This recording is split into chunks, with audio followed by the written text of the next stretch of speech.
All right. It is Tuesday night. And after a week off, because it's off season, we're back with another episode of Goal Horns and Fight Songs.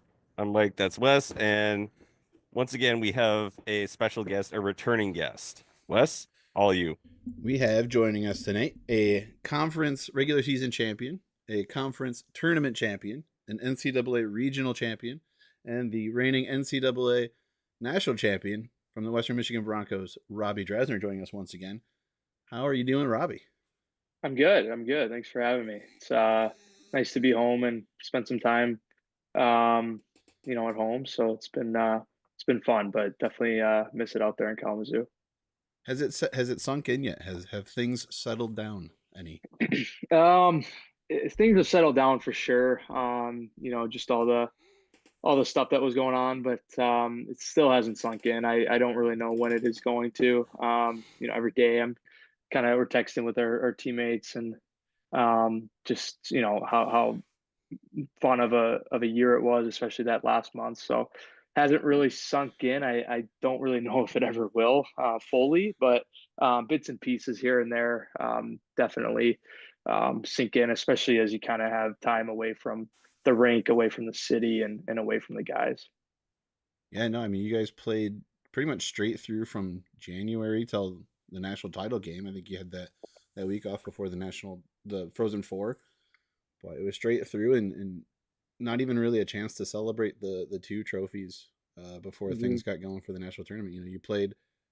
You won it on a Friday, the Penrose Cup on a Friday, had to get right back into it Saturday for North Dakota, and then you win the Frozen Face off there in St. Paul, and the next day you're learning where you're playing a regional, and it's a short week for that. So how was it, getting the emotional toll of trying to turn it back up for games after those big moments where you're trying to celebrate at least a little bit the trophies and then and know that you have to get right back to it really. Yeah, I mean, it was definitely an emotional roller coaster in a good way. But before the season started, we knew that we wanted to win the national championship. I mean, that's every college team's goal. So obviously the Penrose and the Frozen Faceoff championships were great, program first. So we definitely wanted to make sure we didn't undermine it, those. And once we got to regionals, that was obviously again, program first, going to the Frozen Four. Then we kind of had a week to just kind of decompress and get ready for the Frozen Four. But like you said, we didn't have much time to really kind of celebrate it. But now we have the whole summer to celebrate for those trophies that we worked so hard for. And but our focus, each of those weekends was just kind of focused on the next weekend and not really getting too emotionally invested in winning.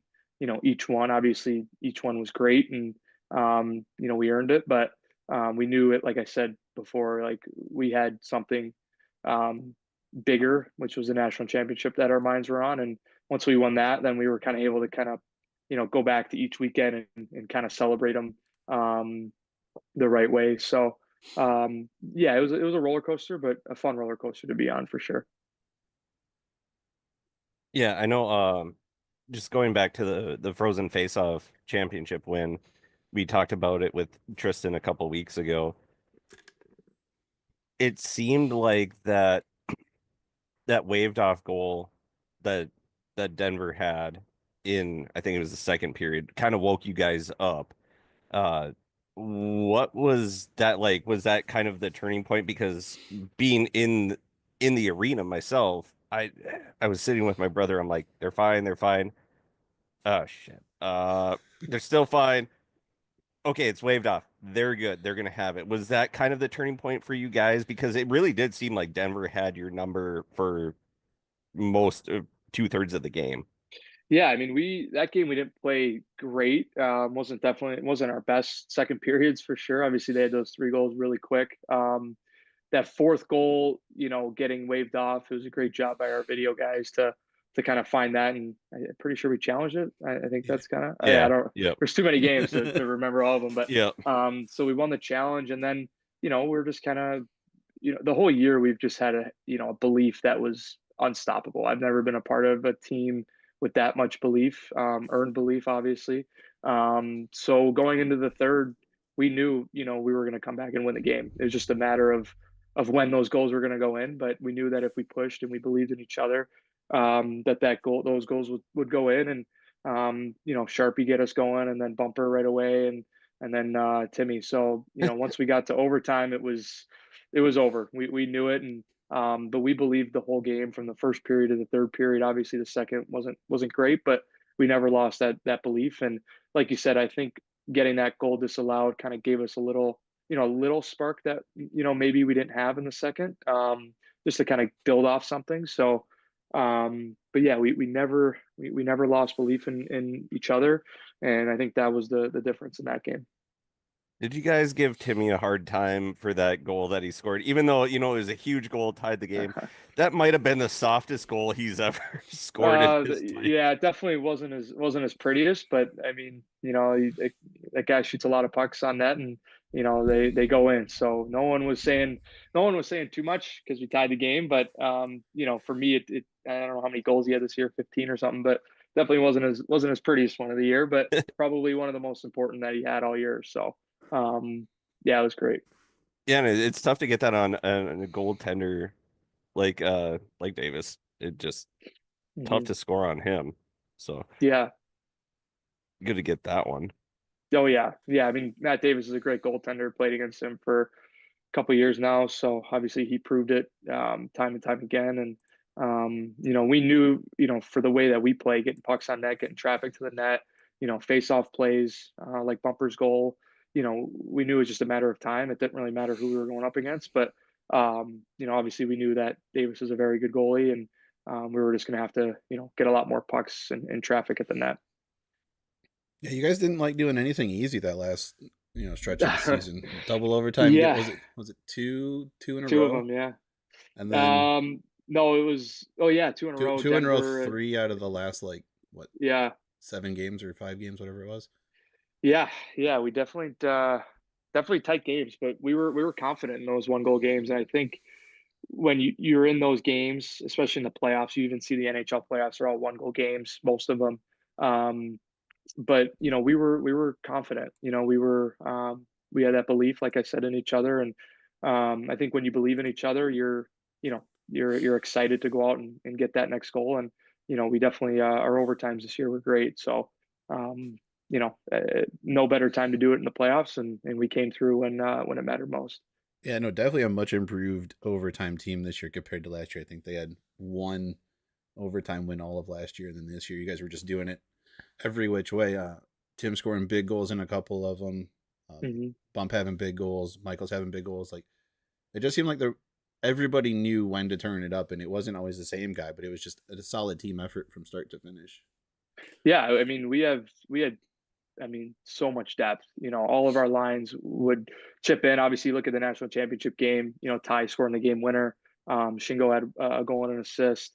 Knubel and Sadlowski with points. So you see guys up and down the lineup, chipping in, and it was kind of good the way it worked. Like if Bumper's line wasn't, feeling it in a period, then you had Timmy's line that would kind of pick it up, or if Timmy's line wasn't feeling it, then Grant's line would pick it up. And same thing on the back end. We had 60 that all played and all had offense in them. And it seemed like each weekend there was kind of a pair that would kind of step up in big moments. And that just goes down to our depth. And at any time, any line or any defenseman pair can really turn it on and provide a spark.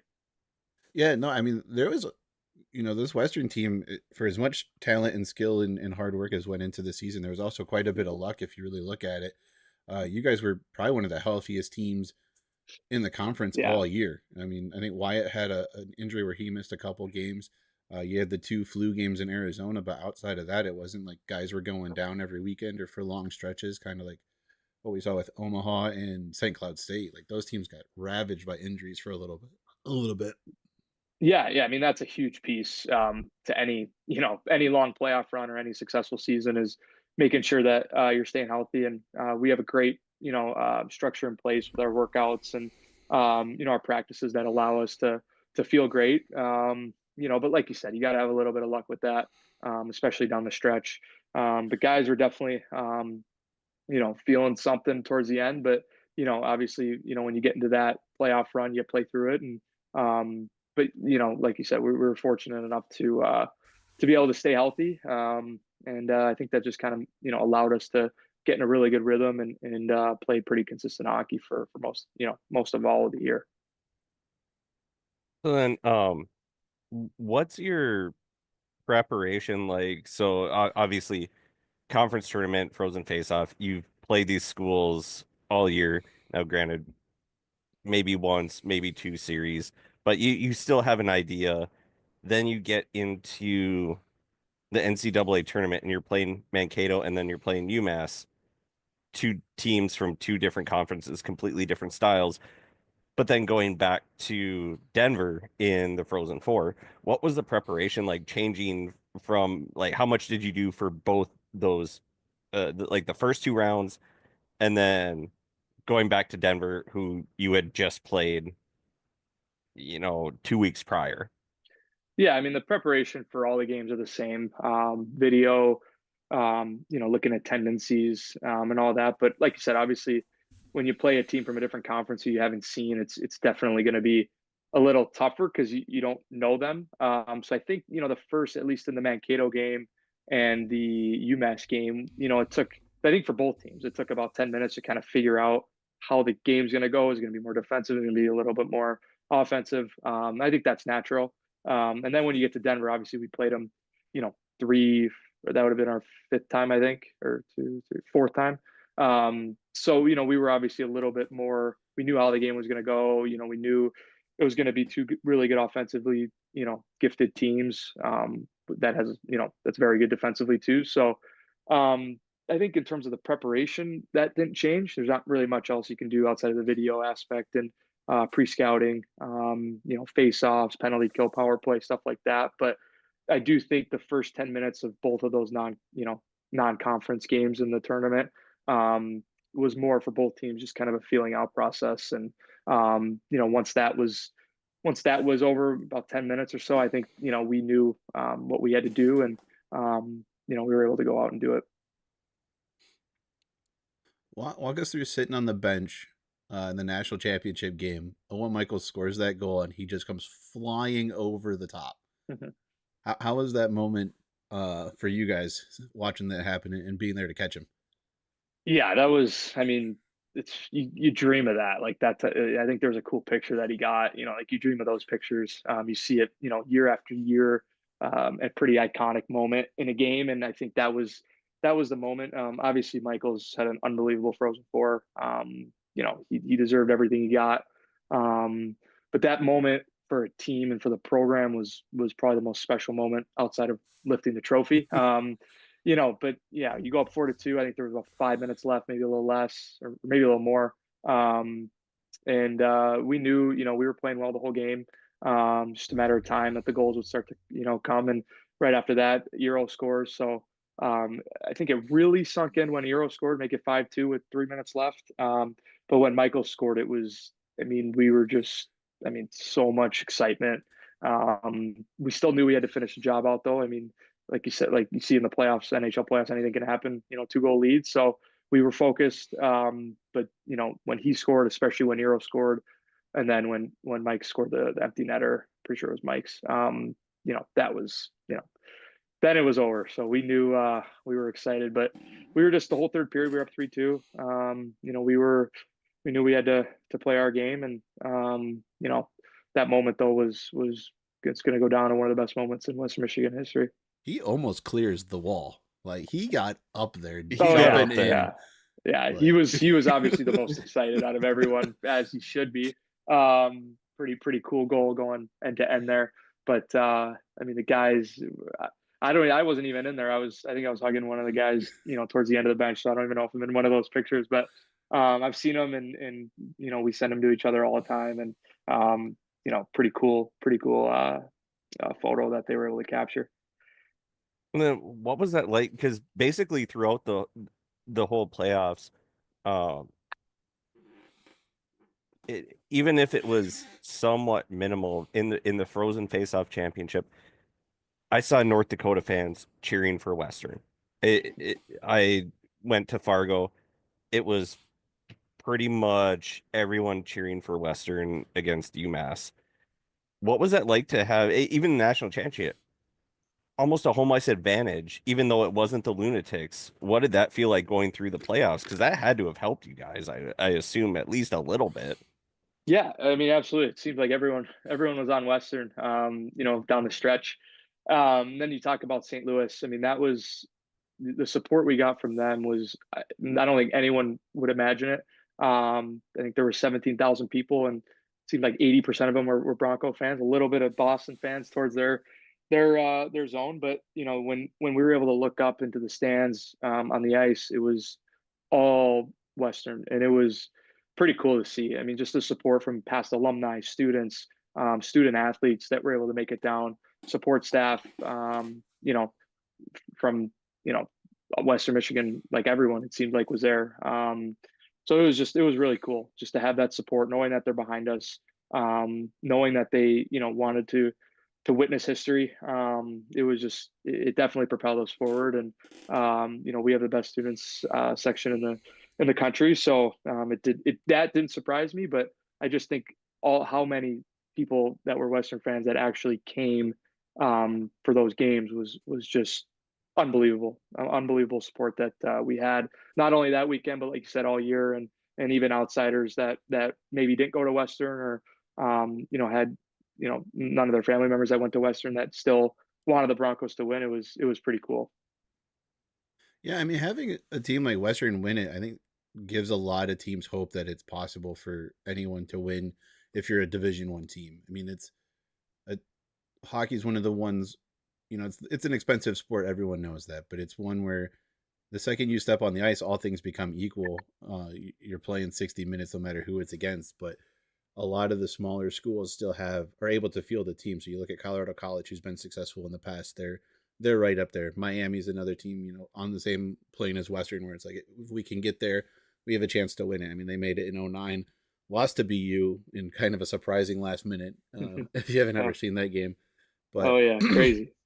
yeah. So, but to have a small school win it like that, or a smaller school, I should say, I think gives a lot of hope to a lot of other schools too.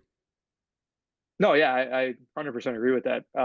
We weren't the biggest, like you said, we're not the biggest school. We're not the Michigan, Wisconsin, Ohio State, where, they have, or Penn State, 50,000 kids that go there. And we're a smaller school. But like you said, I think college hockey is so close. Anyone can win on any given night.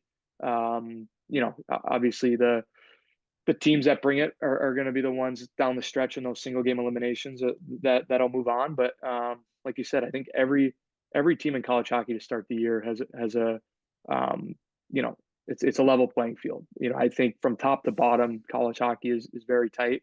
Um, but it definitely does give some I don't know what the word is, not hope, but I think it allows those smaller schools to see, okay, Western did it, why can't we? As opposed to if like BU or a Michigan or Michigan State, one of those schools win it, where they have a lot of their athletic programs have a lot of money, or they have a ton of students that go there. So yeah, I think it was cool for college hockey. Anytime a team wins it for the first time. Obviously, for the individual program, it's great, but for college hockey, it's great. I think all the Frozen Four games were entertaining. And it gives those smaller schools, like you said, like like a CC, Miami, even like Bemidji and schools like that. I think it gives them that confidence that like, okay, I think we can do it. We have an opportunity next year. Everyone has an opportunity to make it to the tournament. Why not us? Type of mentality. And I think that's going to be the mentality for a lot of smaller schools next year. And I think I can't remember how many years ago it was. There's Ferris State and Union were both in the Frozen Four, Yeah. smaller schools. A few years ago, St. Cloud State, they were in the Frozen Four. Mankato's been there. Uh, Holy Cross, they've had some upsets in there. I do think it's cool because then you get the Big Ten schools, even though they were obligated to go to the conference now and make their own conference to then eventually create the NCHC. You don't see a lot of those blue blood schools outside of really Denver at this Mhm. point competing for the national championship. So the new schools like a Long Island, Lindenwood, Augustana, St. Thomas, they're already at the top of the CCHA and they're going to be coming in. Uh, Now, granted, they were a dominant power in Division 3, still a different step from D3 to D1. They have that option. They're like, hey, we can do this. Why not? Yeah, no, I 100% agree. Like you don't really see, some of these schools that have a ton of students that are very popular, making it. It's the schools where, I guess it's the teams that all buy in, and it doesn't matter what team it is. Like you see Bentley in the BC game. I mean, that was Mhm. that was a very tight. We watched that. That was a very tight game. Like Bentley could have won that game. So it doesn't, at college hockey, I think it doesn't really matter the school and the blue bloods. Yes, it does because they're very, talented, but to get to the tournament and to make it far and to make it run year after year after year, it's the culture, it's the team within that's going to do it. It's not just going to be because you go to a big school and it's Michigan or it's Michigan State. I mean, granted, those teams are very good. Two teams we played this year that beat us. But when you get down to the stretch and you get down to the games, I think it's the teams like Western, it's the teams like Quinnipiac, UMass in 2021 or 2020 that are going to really make the run. We'll see, down the road, but you see the NCHC, none of those schools are as big as some Big Ten schools, and the NCHC's won 7 in the last 9. So I don't necessarily think it matters, based on the what school you go to. I think it's the matter of the team and the culture that is within the team. And I think that's kind of a good transition too, because we did want to ask you this. You were part of some Miami teams that would beat my Bulldogs, even if you didn't beat many other people. So it does depend on the team, and any given night, any team can win. We knew you Mhm. guys had the talent, but what was it like going from Miami to now the national championship team, and that whole ride transition because it is different for everybody. Yeah, I mean, it was obviously in terms of the record for 4 years, it was a little difficult. We didn't have that feeling of winning, championships or a stretch of games or whatever. We didn't have that much. So coming here, it was, I knew the team was great, the coaches were great, the culture was great. But I still was inexperienced in terms of winning. So I just kind of wanted to you know, lead in the best way I could, being a 4 year guy in college hockey. And, but I wanted to follow guys like Tim Washy who've won before, Brian Kramer's won. You see Tristan Lemire, he's won games. So I kind of wanted to follow their lead in terms of that. And, I think as the year kind of went on, we started sweeping, teams and, obviously when you get to the playoffs, we won the Penrose, we won all that stuff. It was what college hockey is all about. Like it's all about coming together as a team, preparing the right way, going out there and winning games. Being successful. And obviously, there's a winner and a loser in every game. But to be on this side of it was awesome. Knowing that I didn't really get to experience much of that my last 4 years. So for everything we won, I think we won everything besides the GLI. It was incredible in a year that I wouldn't want it to go any other way. So super grateful, to have been a Bronco for a year, and pretty cool to go out, on top and out knowing, that's what winning in college hockey feels like. Uh, you're talking about getting to celebrate stuff. You don't get didn't get really a lot of time to celebrate the wins with the captain. I mean, he's as soon as he's back in Kalamazoo, he's off again and gets to play 2 NHL games at the end of the year. Yeah, pretty cool. Tim Wash is my best friend. Didn't get too much time with him. He quickly signs with Anaheim right away. Super happy for him. He's earned every part of that contract, and to watch him, go play, against Minnesota and then against Winnipeg right after that was awesome. He deserves it, and when he was able to come back after their season was done, so we were able to kind of hang out and just kind of talk through everything again, just because we didn't have a lot of time. But I'm going to see him in the summer a bunch, go down to Kalamazoo a little bit. But yeah, just super happy for him. Everyone's happy for him, see how hard he works and just how good of a leader he is, and just how important to our team that he was in our success. So he deserves everything he's gotten, and yeah, super proud of him. Was he Yeah, I the? was happy. Oh, Oh, go sorry. ahead, Wes. Was he the big voice in that intermission between the second and third there against Denver in the Frozen Four, or the Frozen Face-Off? Yeah, I mean, yeah, the thing about Timmy is he never changes who he is. Whether we're up 7-0 or we're down, you know, 3-0 going into the third. He's the same guy. He's the same leader, and I think that's what makes him so special is the way that he goes about his business and the way that he leads. It's by example. It's by voice. If he needs to, but going into the third, I don't think it was anyone in particular that really said took the room. I think it was just all the older guys, even the younger guys that were like, hey, we're gonna win this game. We know what to do. We just got to go out and do it. We weren't worried about what happened in the second, and I think when you have a group of leaders as opposed to just one, I think that's where you're going to win your games. And win those games that maybe you're down going into the third, or maybe you're down with 5 minutes left or whatever it is. But Timmy was definitely he was the guy. I mean, when he needed to talk, he talked, and people listened. That's for sure. But my thing that I admire so much about Timmy is as a captain is just the way that he went about his business every day. Never changed who he was. Never changed the leader he was.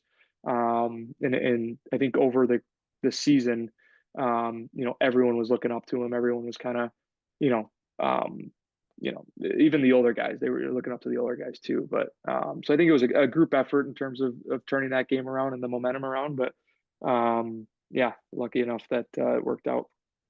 Yeah, I mean, first credits him with really kind of changing his play style. He says that he was too big and too strong for college hockey, and had to figure out how to channel his play style a little more into to putting the puck in the net and not going body on body so much. But Yeah, uh, yeah, yeah. you played against him. Are you happier being on this side with him as opposed to seeing that body come flying at you? Yeah, I mean, I actually played with him in juniors. My second year at juniors, we were teammates. He was a rookie. It was my second year out in the BCHL, so I knew him. We were really close in juniors, and then playing against him. Obviously, when I would shoulder check and look back and I see 16 coming, I knew it was going to be a tough breakout at least, without getting hit or whatever. So to be on this side with him is awesome. And his offensive, I always knew he had that offensive ability that he showed this year. And not only was he offensive and he was good defense. I mean, he was clutch. He had, like you mentioned earlier, the overtime games. The goal against Denver to tie it. Like he was so clutch for us. He did everything right, and just a tremendous hockey player and a great person. Yeah, I think I told Mike that I don't remember which game it was. I think it was against Denver, but there's a moment where he goes into the corner and he just has like a 1 minute mosh pit down there. He's just throwing bodies against Oh like yeah, two dudes. God. And it's like the puck's just laying there. It's like, is someone going to pick up the puck? And Tim's just, nope, shoulder to shoulder. Who's coming to get it Yeah. next? It was the Yeah, funniest thing. he definitely has those moments that he gets focused on the body as opposed to the puck. Maybe when he's a little bit, a little mad or something. But he I don't know how many penalties he had, but it wasn't a lot. For how hard he plays and like you said, how strong he is. I mean, going up against him in practice, he is NHL ready. He is strong on his skates, and the way he played this year was, like you said, he channeled some of his energy towards offensive output, and seemed to benefit him, a lot. And obviously he wasn't taking as many penalties maybe as he had in the past. I don't know what he had, but yeah, And just a great player. 9 for 18 this year, no majors, which Yeah, I mean, no, it's not bad at not all. bad at all. Because No, considering it seemed like every weekend he was getting a major there for a little while the yeah, last couple of yeah, years. Because right, he would catch someone just right, and they're like, all right, Tim's off the ice. Like, damn it! yeah, And then it wasn't even a yeah, bad hit. What are we doing here? you're But right. But I mean, I think you guys were like the least penalized team all year, so it was a group effort to not be a man down too often. And in fact, I think you guys had, let's see, I have it up right here. You guys only had two majors all year. Yeah.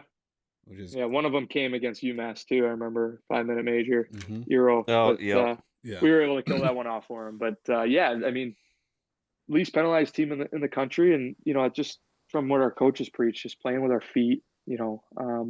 Being dialed in. I think a lot of penalties you see are kind of lazy penalties, offensive zone penalties, hooking and holding because you're not moving your feet. So when you move your feet, you're not gonna take too many penalties because you're gonna be playing, with the body and not trying to catch up to guys or trip guys or whatever. So like you said, it was a group effort, to keep the penalties at a minimum this year.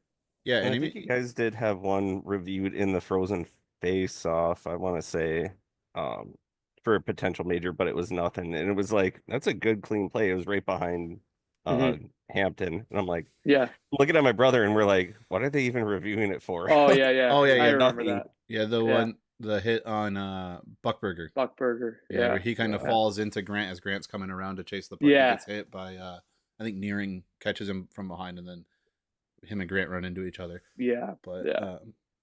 no, I mean you guys defensively, you guys had stepped up your game for sure. Like it was a really solid defensive core, and you see a lot of plays behind the goalie where I think a lot of the tripping calls come in or the hooks, unless you're getting beat, on the blue line, then you get the stop the breakaway, those kind of penalties. But it seemed like a lot less stick penalties behind the net too, where you're just getting, instead of letting the guy push into himself behind the net, you're kind of pushing him a little bit too hard, and you catch a skate or a slash or something like that. But those seem to be extremely limited this year too. So no, all in all, like there's not a lot of bad thing to say about this season whatsoever when you look at the whole thing. And then, like I said, you can't even say that injuries did anything because we didn't have too many, and it was a little bit of luck, a whole lot of talent, and hard work got the Broncos where they wanted to go, and getting guys pro contracts again. Mm-hmm. Um, who is it? Bump went and straight played.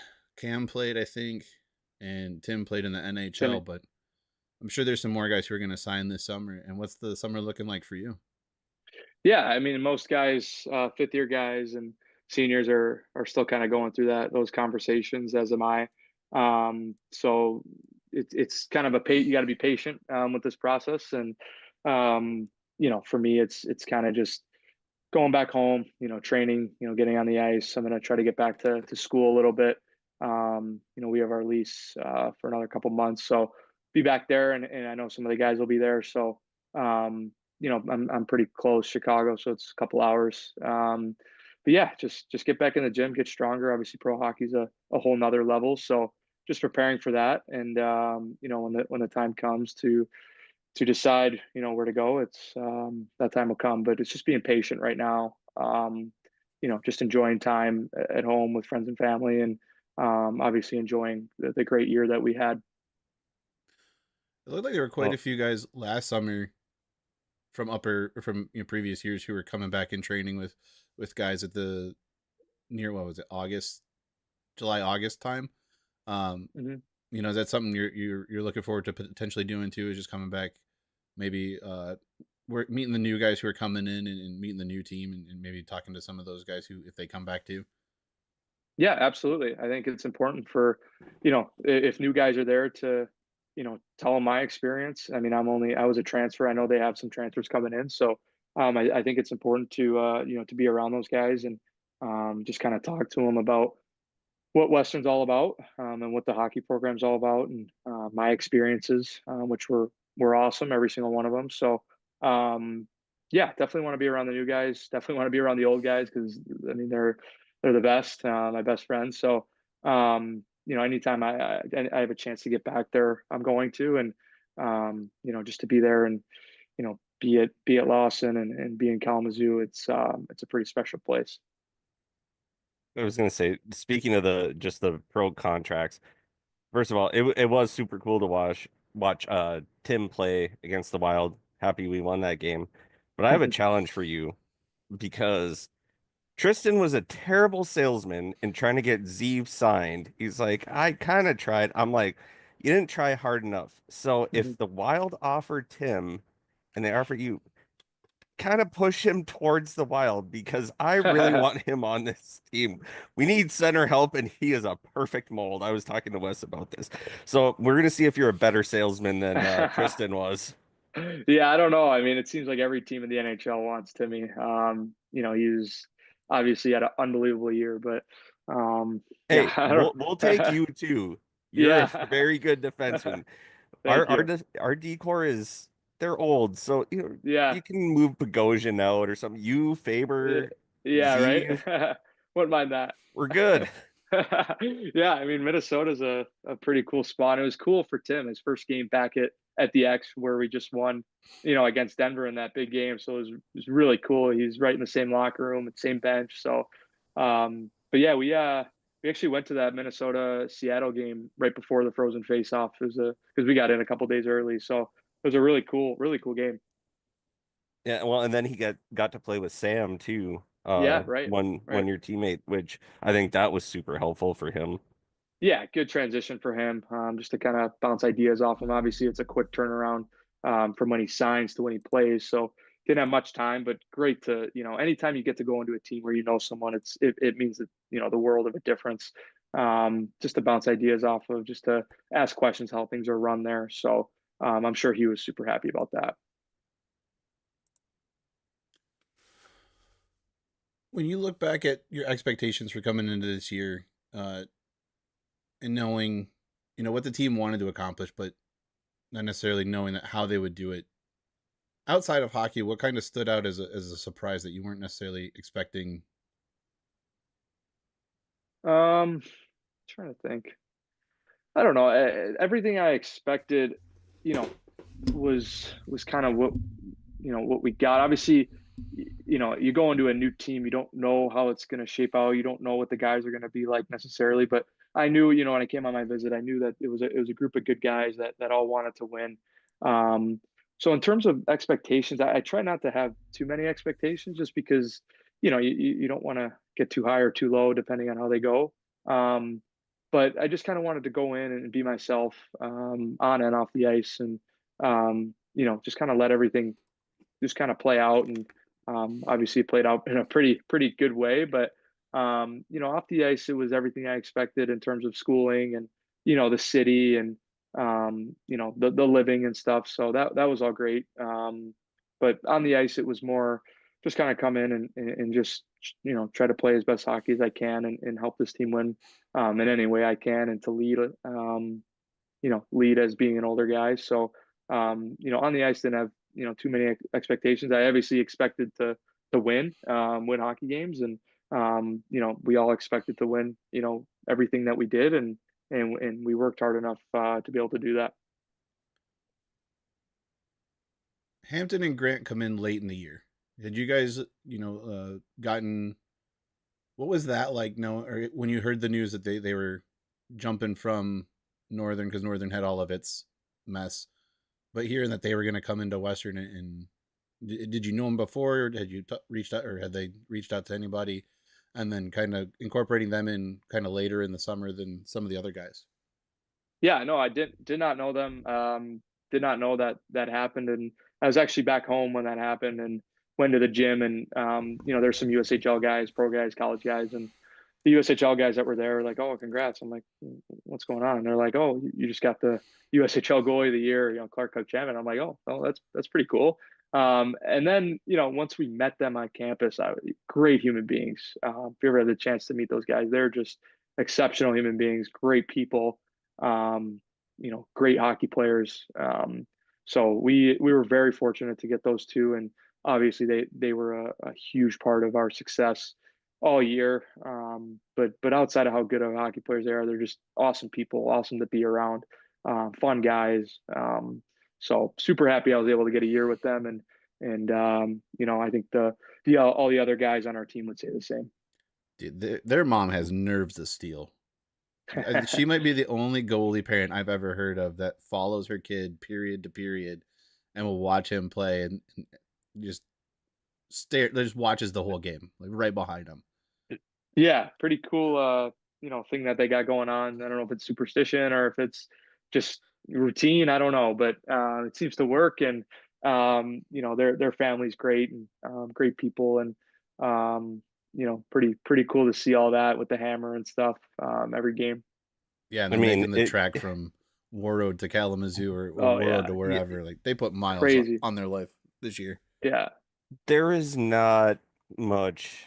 I can vouch for this. There's not much in War Road. There's I think Anderson windows, and that's about it. I go ice fishing about once a year up there, and yeah, there's not a lot. So you got to be pretty tough to live up there. yeah. No, I mean, like Wes said, like when their parents would drive down every weekend, and that's, I mean, I don't even know, 13 something hours maybe plus, and it's just to see that is pretty cool. So, wherever we are, they're always there. It seems like, and I'm sure that the boys are super happy that they come to all the games. So we've learned that the players are close. Obviously, you guys spend the most amount of time together, but the parents also seem to get close and have their own little bonds and uh, team chats almost. Uh, Yeah. how is that to see as a player, and how involved were your parents in that?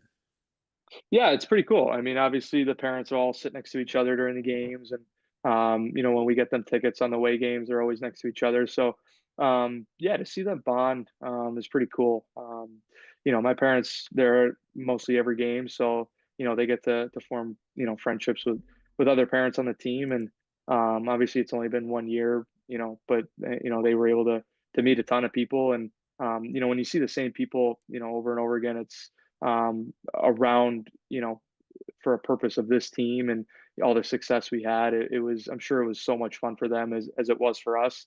But yeah, it seemed like they were all really tight and all happy to see each other, whether it was on the road or back at Lawson.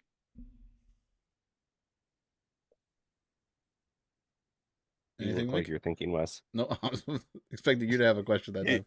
No, I don't have a question until the end, at least as of right now. So you just looked like you were thinking, you were deep in thought. I was like, is he okay? Is his brain gonna start smoking? No, I mean it might be, but um, you guys come back, you get a nice little parade through town. What was that experience like? How Yeah, what's it like to have a parade celebrating a championship? yeah. Because Duluth, apparently we don't do that, and I haven't seen one. Yeah, it was pretty cool. We got off the plane, and we had, Hummer limos stretched, ready for us that all the players went on. Went kind of through a route downtown Kalamazoo, and then back to Lawson. And on the way, it was like every stoplight, there was people there cheering us on, thousands of people, spread out throughout the route. So that was just super cool to see. And then once we got back to Lawson, there was, I don't even know, hundreds and hundreds of people waiting for us, right outside the front there. And that was just so cool just to see how much it meant to not only the program, but to the university and even the town of Kalamazoo. That was awesome. And then obviously we had the parade. I want to say the next day at night. At the basketball arena, and that was, we drove the limos right into the arena, which was cool. And you look up, and the place was packed, and it was the same thing, just to see the support and how excited people were for this, and not only just the national championship, but the whole year that we put together. But it took everyone. It took all the support we had, and was just so cool. Something I'll never forget. Anytime you get a chance to be a part of a parade, it's pretty cool. So yeah, just an awesome moment for us, as well as the school and the university. How long was your victory tour? Because I know you went to Waldo's on that Thursday night. I'm also curious how many IDs Wes took away if he had to check every single one of yours. But how many days did that victory tour go on then? Yeah, I mean, we still had a little bit of school, so we had to finish that out. But Eh. Western ended pretty quick. I think we ended the 18th, or maybe a little later. I can't remember, or maybe it was like the 21st or so. I don't know. But finals were kind of right there. So, but no, we definitely enjoyed time together, and we'd always hang out at the house, and just spend as much time as we could. Obviously, we had guys sign pro, so we couldn't spend too much time with them, but guys were leaving kind of a week or two after that. So we wanted to just spend as much time as we could, with one another. And, fortunate enough that we were able to, before guys, went their own ways. You got to celebrate a trophy at Lawson. You got to celebrate one at the X, one in Fargo and one in St. Louis. But this year, if Western finds themselves in a similar position, there could be two celebrations at Lawson. And what would it have been like to lift the Frozen Face-Off trophy at Lawson? Even though, you guys did the Penrose, but how much more special would it have been to do the Frozen Four or the Frozen Face-Off in front of that same group of animals? Yeah, any chance you get to win it, in front of the Lawson Lunatics, it's awesome. And then when you get to win a trophy, it's even better. So, pretty cool that they're going to, back at the sites. Obviously the X was a really cool experience up in Minnesota. They put on a great event. We had the award ceremony out there. Playing on NHL ice, it was awesome. But I think anytime you get a chance to play home games, at your university, it's you can't beat that. And then at Western, it's the best. So to be able to lift, Penrose there was awesome. I couldn't imagine lifting another trophy there. That would have been awesome too. But yeah, definitely looking forward to seeing them lifting that trophy in front of the student section there next year. I think it'll be up in Amsoil. I'm just saying. I No, I'm don't think so. realistic. It ain't gonna happen. It could be lifted at Amsoil. It just may not be the Bulldogs lifting it. Yeah, we'd have to get home ice first. That ain't gonna happen. Oh yeah, the Frozen Face-Off. No, I was thinking of the Penrose. What was it? Oh, that last game. What was it? Third period, the glass shatters. Almost on Yeah, the most nondescript play. Like I don't even. The kid's stick got stuck up in the top or something. They just blew that sheet out. yeah. I don't really remember. I remember I was on the ice and saw it, but yeah, pretty quick fix, and you don't see that every day. That's for sure. No, I think the weirdest one. There was one. No, I might have been 10 years now because I'm old. Yeah, you are. They blew out the penalty box door, and it was Oh yeah. two. I want to say there was 2 minutes left in the second period, and they're like, "All right, we're gonna take the intermission to get this fixed. We'll come back, play the last 2 minutes of the second, have a 5 minute break, and then play the third." Yeah, that's It crazy. was the That's weirdest thing wild. ever. Yeah, that's bizarre. That's But bizarre. yeah, no. Luckily, everything ran pretty smooth this year. Like I said, Yeah. not a lot of bumps in the road and pretty smooth sailing. I think you guys would have split had that BC series been a series instead of just the one game.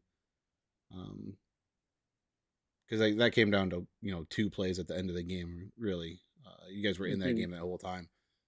Yeah. Did even though that was a loss on the score sheet, but did that game give you guys confidence that you could compete with anybody in the league at that Well, point? for sure.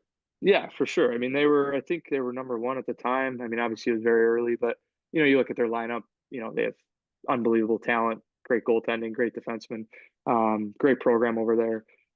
So going out there, would have been nice to play two games, but at least we got one game out there. But yeah, I think we played well. It showed that, we were ready and we were prepared, and obviously didn't end the way that we wanted to, but we were able to learn. From that game, and take it, moving forward into conference play shortly after that. But yeah, just to know that, I think it was an important game for the young guys. I think it's their fourth game of the year.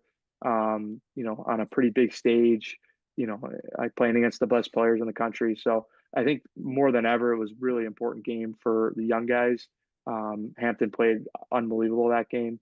So definitely good for them to get that experience and play in front of, I think it was 8,000 or 8,000. So that was kind of the first big, you know, game in terms of high. I think maybe first or second we were 13 or 14. So pretty high ranked game, and yeah, I think we were able to take a lot from that game that kind of propelled us into the rest of the year. How did that just thinking about it now, with Hampton and that, how did that feel for you guys with splitting between Cam and Hampton, knowing that Hampton was probably going to take over, but just night in, night out, knowing which goalie was going to play and how they played a little differently. How was that balancing that as a defenseman? I mean, we were so confident with either one of them, and that they're two unbelievable goaltenders. Um, so it didn't matter, who was in the net. I frankly wouldn't even look at the lineup, to see who was playing, because I knew that whoever was playing, we were going to have a great chance to win. So as a defenseman, especially, it's the same. We know that they're going to have our backs if something breaks down, which it's going to. And like I said, just even in practice, just going up against those guys is awesome for the players, because they're arguably two of the best goaltenders in the league in the country. So I know they were both up or Cam. I don't know, something with the Richter. I think they were both up, in Yeah. contention, and Cam I think was 15-2 or something like that. Like his numbers were unbelievable. So two unbelievable goaltenders, a great problem to have as a program, because obviously only one can play, but to have two that are that good is pretty. You never see that in college hockey. So we were extremely confident with both of them in that. Did they have different tendencies as far as like how they would play the puck, or when they were playing the puck, or was it more? Does Western play more of a system where both goaltenders will play the puck under certain like similar circumstances? Yeah, no, I think they both play the puck really well. It kind of comes down to our structure, where they know where the defensemen are going to be. They know when to rim it. They know when to, leave it for the defenseman. So they were both great, in terms of playing the puck and in terms of, being poised back there. Obviously, it's a super hard, you know, spot to be in when you got four checkers coming and they're behind the net and their net is open.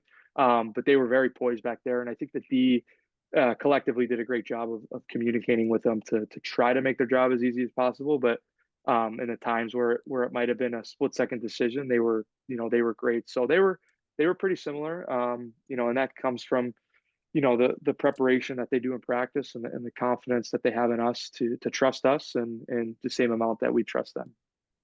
And I think that question too, I was thinking that with you get goalies like Marc-Andre Fleury or Alex Stalock was very apt to play the puck. Guys that are more active, was one more active than the other because Flower, he likes to wander and give you a heart attack.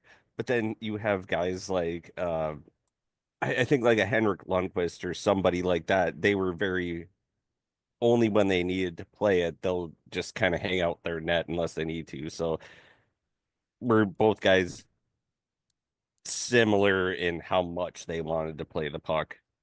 Yeah, I would say so. I think anytime a puck would get dumped in, they were confident in themselves to go back and play the puck. I don't think one of them, over the other stayed in or was too active. I think they were both active when they needed to be. And I think that comes back to our structure and just, they know where we're going to be. They know we're going to talk to them.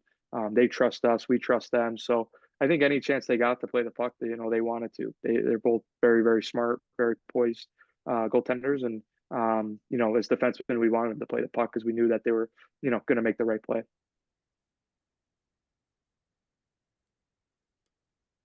You guys had a diverse group. Probably one of the more diverse groups that I've seen since following Western hockey. But you had two guys from Finland, a couple guys, Sam from Sweden.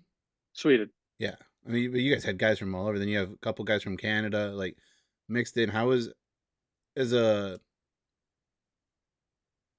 much culture sharing was going on as far as you guys with all that diversity back there? Yeah, I mean, there were some definitely some foods that we wanted to try out. I know we did Swedish meatballs one time with Valente. Tristan, we did some poutine, Canadian, dish that was great. But yeah, I mean, there was, obviously you hear the Finns would talk to each other, in Finnish, and you never know what they're saying. So it was a great locker room. All the guys were just awesome people. And I think that attributed to our success more than anything was just we had great guys in that locker room that all love to be, at the rink, with each other, hanging out, talking, and it just made for, obviously it was fun to win everything, but it was even more fun to just be with those guys on an everyday basis. And luckily we were able to let the season go as long as it possibly could, because every practice we had, we were fired up to be there and to be with one another. Yeah, I So mean, did the Finns teach you how to say sauna correctly? Because No, they did not. They didn't. They didn't do too much. They would talk to each other in Finnish, but they wouldn't share too much. I didn't really ask, so I'm sure if I asked, see, the thing is, I'm half Finn, and a lot of people here like to say sauna. That's not right. It's got to be sauna. Otherwise, I'll just mess with people and they're like, "Yeah, we're gonna take a sauna." I'm like, "A what? A sauna? A what? Don't know what you're yeah, saying." That's why I asked that. yeah. No, that's fair. That's fair. I mean, they definitely became fan favorites pretty quickly. They had the Finnish flag flying in the student section there for quite a while. So I'm sure that felt good for those guys to see that and just know that they're welcomed here. Yeah, I mean, two great people, two great hockey players, both freshmen. So they have just everything to look forward to. And I was really close with those guys. Just tremendous people though.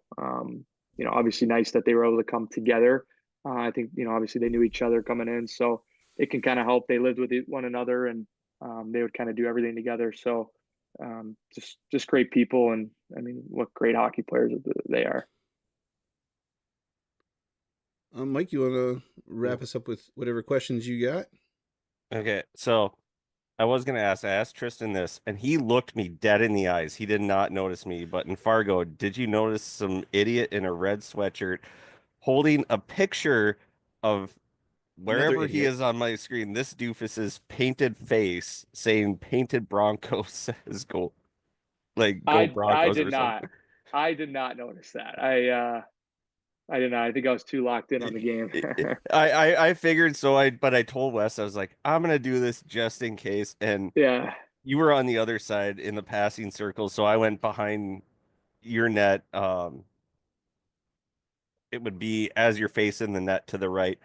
Tristan looked right at me, Oh yeah. asked him about it. He's like, I have no idea. And then Bumper looked at me and he's like, what is this guy doing? And I'm like, don't worry about it. That's funny. That's funny. I think we just need to That's good stuff. get one of those fat heads made of my stupid face, and then you can take it to the games in Minnesota when they're there.